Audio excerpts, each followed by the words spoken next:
Assalamualaikum warahmatullahi wabarakatuh. Selamat pagi semuanya. Bagaimana kabar kalian hari ini? Semoga kalian semua selalu dalam keadaan sehat ya. Pada pagi hari ini kita akan belajar tematik tema 2, menyayangi tumbuhan dan hewan, subtema 2, manfaat hewan bagi kehidupan manusia, muatan pelajaran bahasa Indonesia. Untuk pelajaran bahasa Indonesia kali ini, yang pertama kita akan belajar menjelaskan isi dongeng. Dongeng dapat dipahami dengan cara membaca seluruh teks dongeng. Kita dapat memahami isi dongeng dengan menjawab pertanyaan berdasarkan kata tanya apa, di mana, kapan, siapa, mengapa, dan bagaimana. Informasi dalam dongeng dapat ditulis dalam bentuk peta pikiran atau mind mapping. Informasi dalam mind mapping ditulis dengan bahasa yang singkat dan mudah dipahami. Bacalah dongeng berikut. Dongeng berikut yang berjudul Ayam Jago Baru. Ada ayam jago baru di suatu dusun. Dia datang dari kota yang jauh sekali. Suatu ketika, ayam jago terjaga dari tidurnya.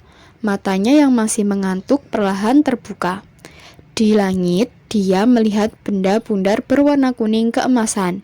Itu pasti matahari, pikirnya. Maka, walaupun dia masih mengantuk, dia melompat ke atas pagar. Kukuruyuk, hari sudah pagi, kokoknya keras-keras. Induk-induk ayam bergegas berlarian keluar. Mereka mulai mengais-ngais mencari makan. Wah, betapa gelapnya hari ini, keluh mereka. Tiba-tiba terbang melintas seekor burung hantu. Dia hinggap di pohon dekat mereka. Kamu siapa? Tanya si ayam jago baru. Aku burung hantu, jawabnya. Hai, mengapa kalian ribut-ribut di tengah malam begini? Si ayam jago tadi berkokok, itu tanda hari sudah pagi, ujar induk-induk ayam itu. Mereka kemudian ribut bergumam. Si burung hantu menepukkan sayapnya meminta mereka tenang. Iya, itu matahari sudah terbit di langit, ujar si jago. Si burung hantu tertawa terbahak-bahak. Itu bukan matahari, itu adalah bulan purnama, katanya. Induk-induk ayam kembali bergumam. Mereka kembali ke tempat masing-masing dan tidur lagi. Si ayam jago baru merasa malu. Dia berjanji besok lagi akan membuka kedua matanya lebar-lebar.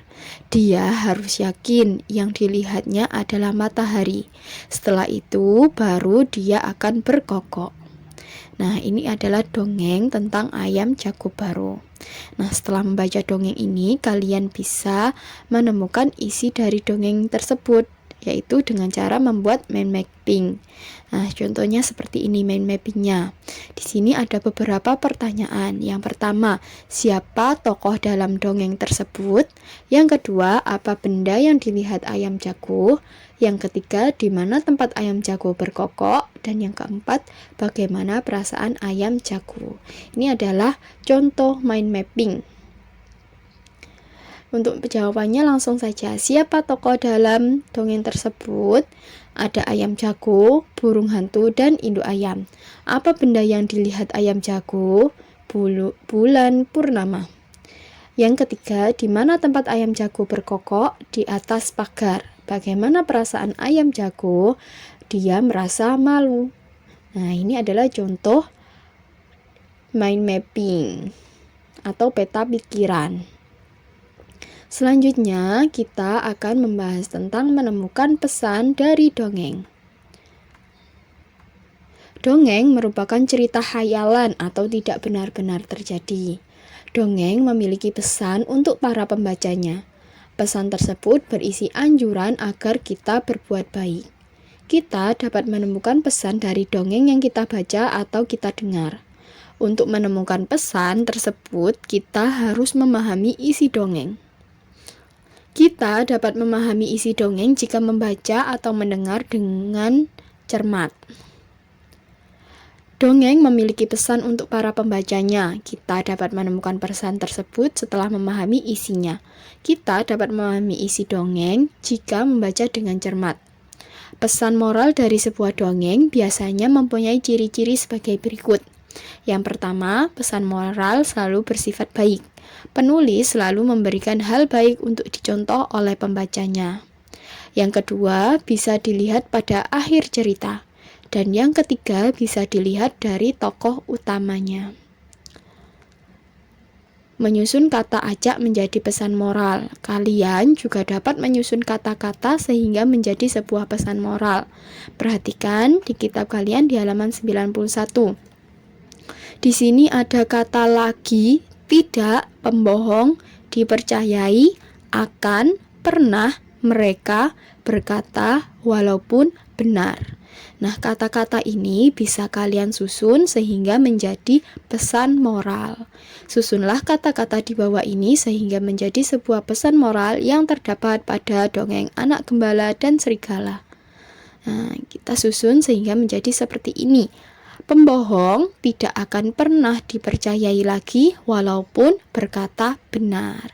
Ini adalah pesan yang terdapat dalam dongeng Anak Gembala dan Serigala. Selanjutnya pembahasan yang terakhir yaitu fabel atau dongeng tentang hewan. Kemarin kalian sudah mengetahui berbagai jenis dongeng. Nah, salah satunya yaitu fabel. Fabel adalah dongeng yang tokohnya adalah hewan. Dalam fabel juga berisi pesan atau amanat. Kamu bisa menceritakan kembali pesan dalam dongeng. Ceritakan secara runtut dan gunakan bahasa yang mudah dipahami agar orang lain dapat mengerti isi ceritanya. Nah, untuk menceritakan kembali kalian harus membacanya terlebih dahulu. Kemudian kalian bisa menggunakan bahasa yang mudah dipahami saat bercerita. Beberapa contoh fabel ini yaitu ada kisah Kancil dan Pak Tani. Yang kedua ada Serigala yang Baik Hati. Ini adalah beberapa contoh fabel yang dimana isinya bercerita tentang hewan. Menemukan pesan dari fabel. Dongeng yang menceritakan tentang hewan dikenal sebagai fabel. Fabel juga memiliki latar atau alur seperti dongeng yang lain. Cerita dalam fabel biasanya mengandung pesan-pesan tentang kebaikan. Pesan tersebut disampaikan oleh penulis secara tersirat. Tersirat yaitu tidak langsung dari dalam ceritanya. Tapi kalian harus memahami pesan dari dongeng tersebut dengan membacanya. Untuk mengetahui pesan dari sebuah cerita, kita harus membaca berulang-ulang. Dengan membaca berulang-ulang, kita menjadi tahu jalan cerita, karakter tokoh-tokoh, dan pesan yang ada di dalam dongeng tersebut. Nah, demikian tadi adalah penjelasan materi pada tema 2, subtema 2 pada pagi hari ini. Sekian dulu untuk penjelasan materi pada pagi hari ini. Bu Fatim cukupkan. Sampai bertemu di pembelajaran selanjutnya. Selalu jaga kesehatan dan tetap semangat dalam belajar. Bu Fatim akhiri. Wassalamualaikum warahmatullahi wabarakatuh.